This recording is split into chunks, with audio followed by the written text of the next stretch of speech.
Aujourd'hui, j'aimerais vous parler de l'impact de l'inconscient sur nos vies et du rapport de l'inconscient dans le processus de l'intuition.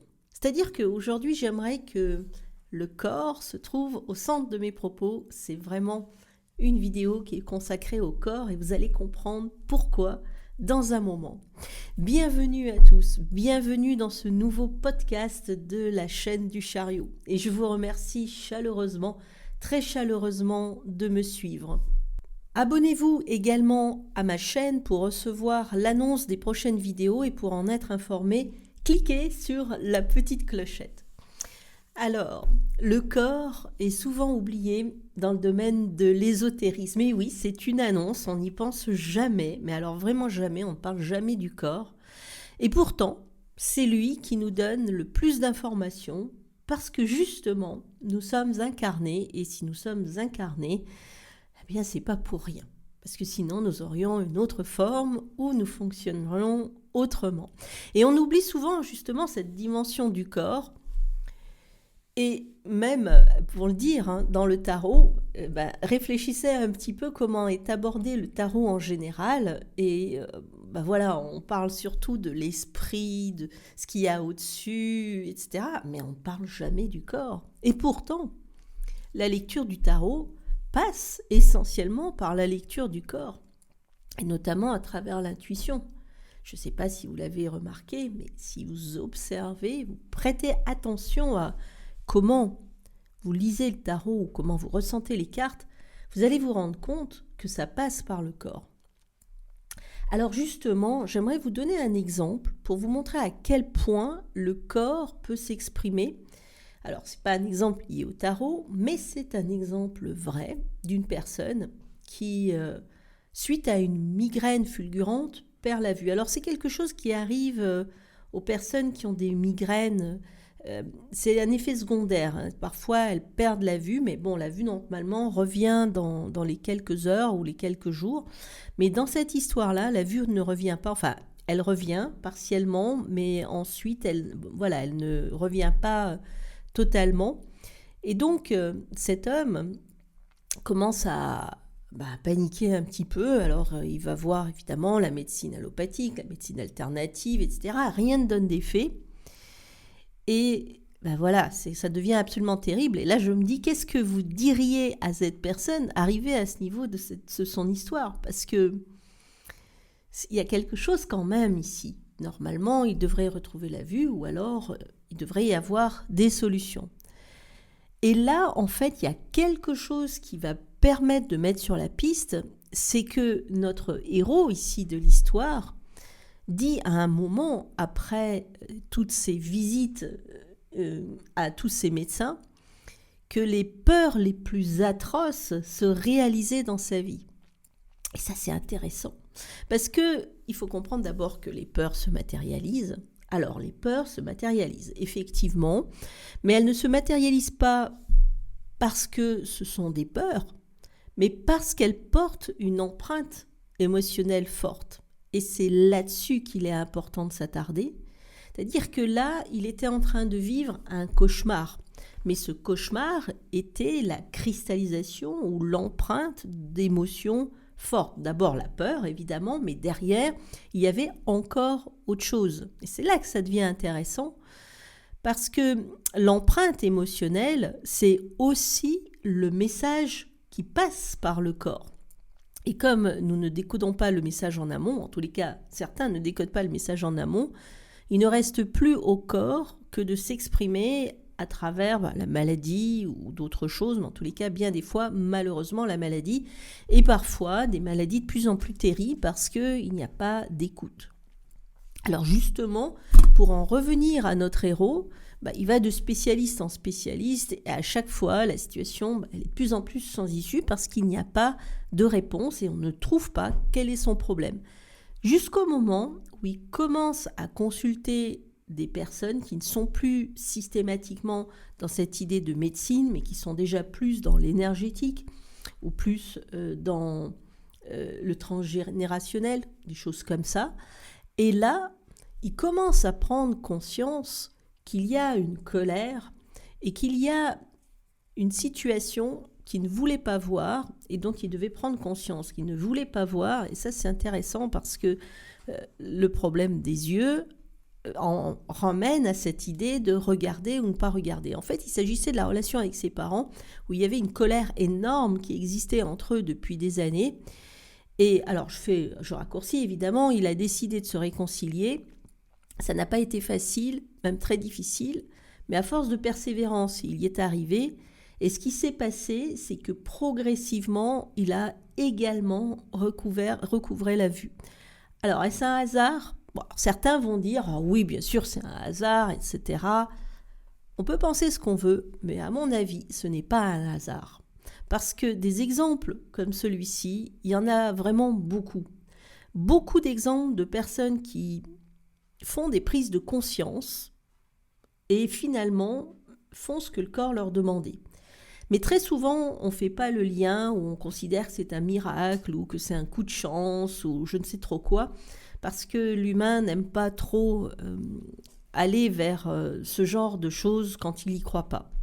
Cependant, il y a bien un lien entre les messages du corps, les impulsions émotionnelles et ce que nous devons, nous, écouter en information.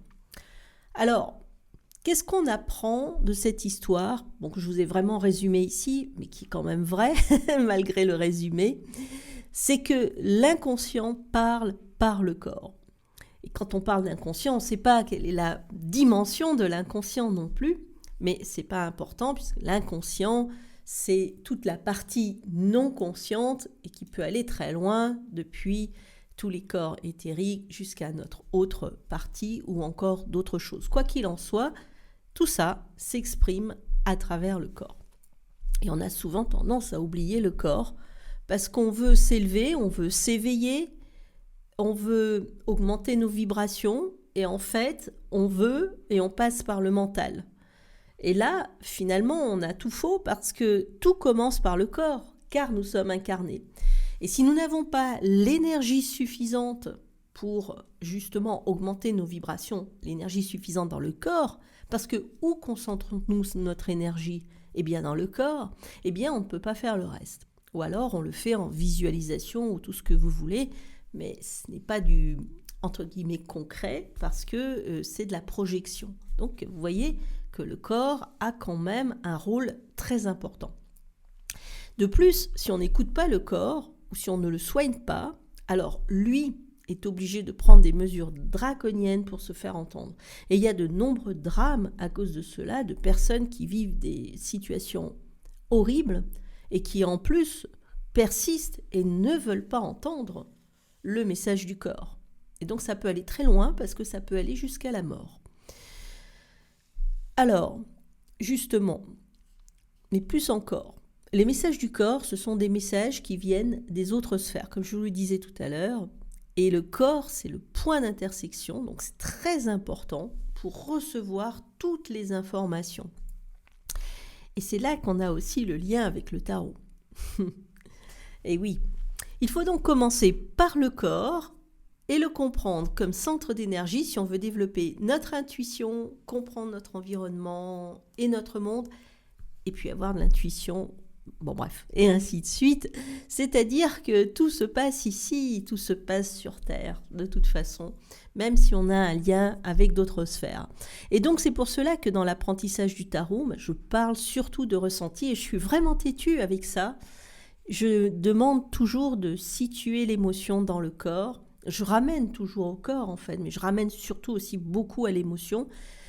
Je travaille avec les émotions et la réponse aux émotions parce que les cartes, c'est aussi des impulsions, des énergies qui vont créer des émotions en nous.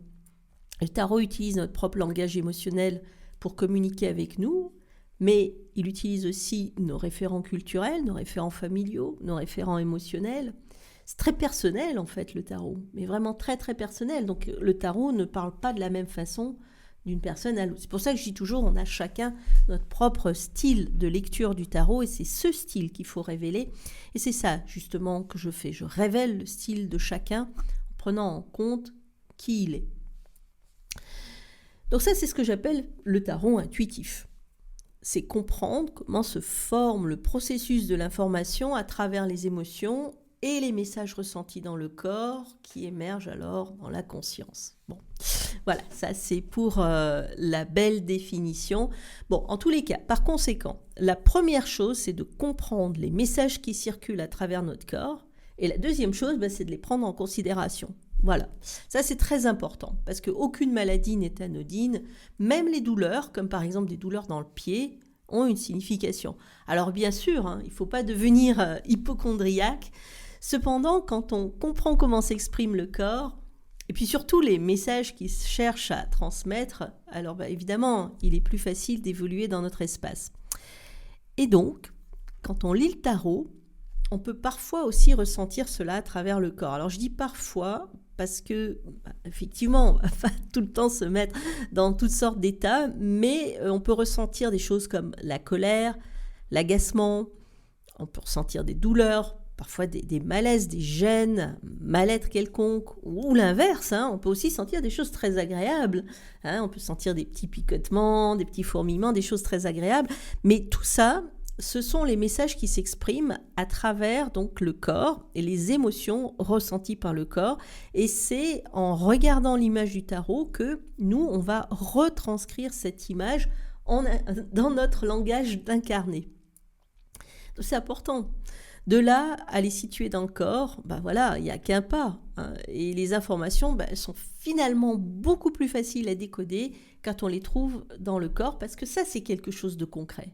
Et la lecture du tarot, c'est quelque chose d'archi concret. Et à partir du moment où on comprend ça, le tarot, c'est plus quelque chose de « waouh, c'est compliqué, par quoi je dois commencer, il y a tant d'informations à apprendre, il me faudra des années pour devenir un expert ou il me faudra des années pour m'installer en tarologue », ça je l'entends souvent. Non, le tarot, c'est une histoire de ressenti. À partir du moment où on ressent, on s'entraîne à ressentir, on peut tout de suite devenir excellent dans la lecture du tarot. C'est vraiment ça. Ça, c'est très très important de le comprendre. Je vous en parle aujourd'hui parce que l'approche qui est faite des cartes est souvent intellectuelle. Alors, je vous en ai déjà parlé dans les précédentes vidéos, donc vous comprendrez que c'est mon cheval de bataille. Mais la plupart du temps, vraiment, c'est le mental qui parle. Et ça me fait sourire parfois parce que j'entends le mental parler à travers tout ça, les significations, les interprétations de bien des personnes. Mais je comprends parce que, en fait, le tarot est présenté de cette façon. C'est dommage parce que je crois que également il y a cette lutte peut-être non avouée entre voyance et tarot et que le tarot prend ses lettres de noblesse en devenant intellectuel, alors qu'en fait, le tarot, il est excellent, c'est un outil extraordinaire, mais il ne passe pas par cette voie-là. Il y a des personnes qui sont focalisées aussi sur les sphères supérieures. Alors, c'est pas mal, non plus, c'est très bien même, mais c'est la même chose, on oublie le corps. Alors, je ne dis pas qu'il ne faut pas aller chercher les messages ailleurs ou ne pas avoir de contact avec des guides ou avec le moi supérieur. Je ne dis pas ça du tout. Mais je dis qu'il faut prendre conscience que tout se rallie, enfin tout rentre dans le corps et qu'en fait le corps c'est un petit peu notre livre. Et c'est là que c'est important parce que beaucoup de personnes pensent que ce qui doit être capté par l'inconscient doit se trouver quelque part dans le monde de manière très impalpable et éthérée. Et quand c'est visualisé comme ça devient vraiment très compliqué parce que comment je fais pour contacter mes guides ? Oh, il y en a qui ont un don pour faire ça. Mais moi, comment je fais ? Alors que c'est pas du tout ça. Tout passe par le corps en fait. Et l'intuition parle à travers le corps. Cela peut sembler diffus, surtout quand on parle d'intuition, parce que c'est pareil, on a le même réflexe. L'intuition, c'est quelque chose qu'on ne sait pas où c'est impalpable, c'est la petite voix, mais qu'est-ce que c'est ? L'intuition, en fait, elle parle toujours à travers le corps. Et si jamais on a une discussion où on commence à partir en pensée, alors ce n'est plus de l'intuition, c'est du dialogue du mental. C'est pour cela qu'observer les ressentis dans le corps, comment s'impriment les émotions dans le corps et à quel endroit elles se développent, c'est très utile pour comprendre le message du tarot. Comme vous le voyez, on est très loin de la signification toute faite des cartes et c'est bien comme cela que l'on apprend à se connaître, mais aussi comprendre comment nous fonctionnons. Alors, il y a un autre point que j'aimerais soulever avec vous aujourd'hui, c'est décoder l'environnement. Alors, c'est une information connexe, parce que le corps, c'est une information, c'est l'intérieur, et l'extérieur, l'environnement, c'est l'autre information ou les autres informations. Et je dirais que toutes les réponses à nos questions se trouvent dans notre environnement. Alors, bien souvent, si on prête l'attention aux détails, on se rend compte après coup que la réponse que l'on cherchait, elle était déjà inscrite autour de nous. Donc, je suis allée cet été à un cours justement de ça, de lire l'environnement. C'était très intéressant parce qu'on nous apprenait, on nous mettait dans une pièce et l'animateur, il dessinait sur une feuille un rond ou un carré et nous devions trouver si c'était un rond ou un carré. Et on devait le faire en cherchant dans l'environnement ce que c'était. Si c'était avec des angles, avec des ronds, etc. Et la chose qui attirait le plus notre attention. Donc c'était très intéressant parce que ça ressemble beaucoup à ce que moi j'apprends de la lecture du tarot. Et ce qui était intéressant, c'est que c'est pas un hasard de dire A plus B, ah ben voilà, hop, je tombe une fois sur deux sur la bonne réponse. Au début, je suis pas trop tombée sur les bonnes réponses, mais une fois que j'ai compris le mécanisme, je suis tombée sur les bonnes réponses à chaque fois. Il suffisait simplement d'observer l'environnement au moment où lui, il écrivait son rond ou son carré. Vous voyez comme quoi c'est intéressant. En tous les cas, ça m'a appris beaucoup de choses sur la lecture de l'environnement et comment il communique avec nous. Si on prête attention aux détails des choses qui sont autour de nous, donc si on est en observation, et ça c'est très important d'être régulièrement en observation. L'observation, ça veut dire se laisser attirer par le détail qui est important à nos yeux à un moment. On se rend compte après coup, en fait, souvent après coup d'ailleurs, que la réponse que l'on cherchait, elle était déjà inscrite et on se dit, oui, effectivement, c'était évident à ce moment-là, mais bien souvent, on ne l'a pas vu. Moi, je dis que tout est toujours dit à l'avance. Alors, bien sûr, attention, je fais la différence entre dit et écrit. Parce que je dirais que nous avons des grandes autoroutes de la vie qui, elles, semblent prédéterminées, mais que le reste n'est pas forcément prévu.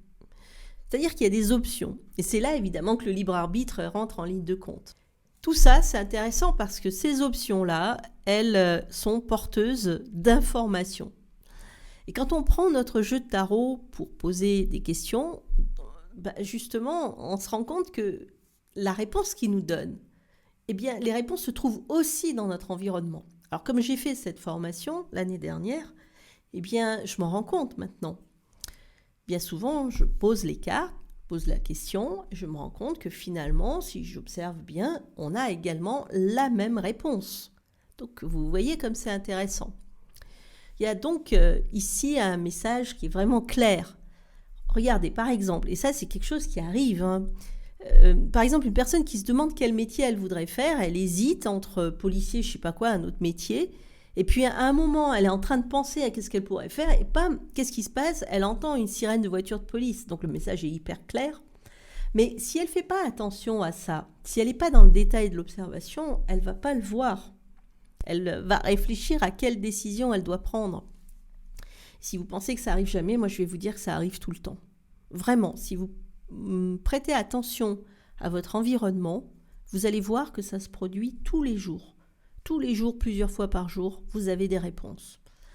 Je vous dirais même, par exemple, le fait d'aller à un examen et d'avoir tous les feux verts sur son chemin, c'est déjà l'indication que la voie est libre et que que l'examen va être réussi. Donc en fait, l'environnement interagit avec nous en permanence, et ne serait-ce que d'ailleurs par les synchronicités, célèbres synchronicités, qui sont parfois totalement époustouflantes. Et je peux vous dire que quand on commence à prêter attention à ça, on est à chaque fois émerveillé parce que vraiment c'est incroyable. Et plus on écoute l'univers, plus on écoute l'environnement, et plus on a des réponses, et plus on a des choses qui sont indiquées. Alors évidemment, pour cela, il faut être ouvert aux informations et puis surtout, il faut être en état d'observation permanent par rapport à ce qui nous entoure. Et donc, J'insiste effectivement dessus, l'observation, c'est la base.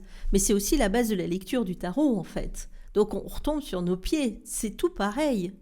Sans être superstitieux et sans chercher des réponses de signification de partout, en tous les cas, je peux vous dire qu'il est clair qu'on nous donne des informations en permanence. Alors, il y a quelque chose que j'aimerais aussi partager avec vous, parce que j'ai cette impression-là, mais je pense que je ne suis pas la seule, parce que je l'ai déjà exprimé avec d'autres personnes, c'est que j'ai presque l'impression que nous sommes comme dans un jeu de rôle, dont la map est déjà préétablie, et c'est un peu comme si beaucoup de choses étaient établies d'avance, donc c'est pour ça que les informations s'y trouvent déjà.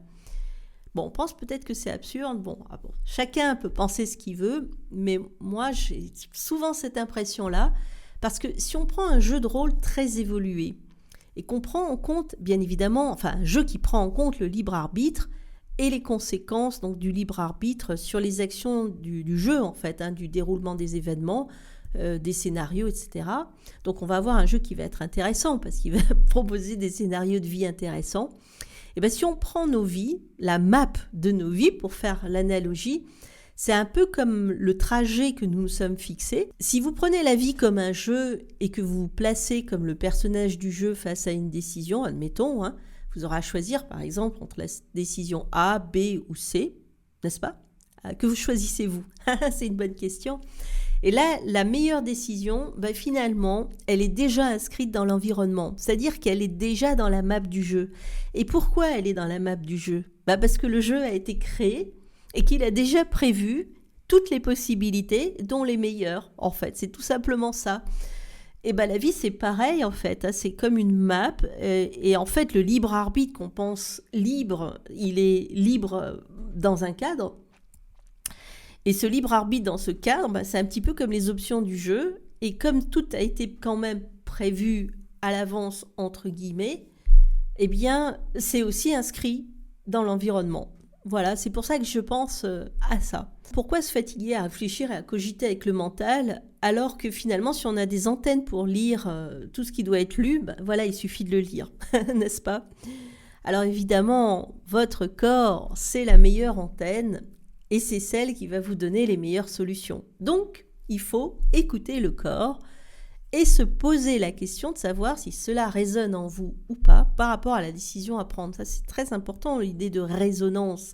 Et ensuite, l'environnement, par les signes qu'il va vous donner, ça sera comme des indices qui vont vous pousser dans un sens plutôt qu'un autre. Et puis enfin, si jamais vous n'avez pas réussi à trouver la solution, il vous reste encore le tarot qui vous permettra de décoder les signes que vous n'avez pas réussi à voir. Vous voyez, c'est complet, n'est-ce pas ? Et pour la petite anecdote au sujet des signes, je me rappelle avoir voulu partir en vacances une année dans un pays étranger, et avant de partir, je suis tombée 3 fois. Je suis tombée une fois de vélo, je me suis relevée, j'avais quelques bleus, ça allait encore. Puis après, j'ai glissé dans les escaliers, ça allait un peu moins bien, mais je me suis relevée, j'avais des bleus. Et après, je suis tombée sur le dos, je me suis heurté le cou contre une barre. Donc je suis toujours vivante, mais j'ai eu 2 vertèbres déplacées. Je pense que là, franchement, c'est parce que je ne voulais pas écouter, mais comme signe évident, t'es prêt à me casser le cou, c'était le cas de le dire.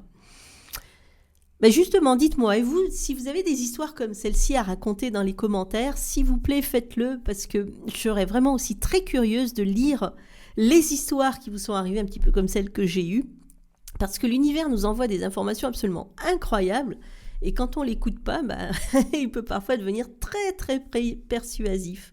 Alors, c'est aussi ce qui se passe quand on s'entête à faire des choses parce qu'on pense qu'on doit les faire, et qu'on croit qu'on n'a pas le choix, et qu'il faut le faire, et que c'est comme ça. Moi, j'entends souvent « Oh, je sais que je devrais faire comme cela », mais tu te rends compte des problèmes que ça causerait, ce changement ? À cause de l'inconscience du mental, on met au-dessus les considérations sociales, les liens, les obligations, les contraintes sociales, au lieu de nous concentrer véritablement sur notre vie et son sens. C'est quand même incroyable. Le tarot, c'est un outil qui nous facilite la lecture de l'environnement. Voilà, donc ça c'est important, et qui nous donne la clé pour comprendre ce que nous n'arrivons pas nous-mêmes à comprendre, en fait. C'est pour ça qu'on a le tarot. Parce que sinon, on n'en aurait pas besoin. C'est pour ça que le tarot est un outil formidable, parce qu'il fait le lien avec ça. Et moi, je dis toujours que les outils, c'est comme des béquilles. et qu'ils servent à marcher pendant un certain temps.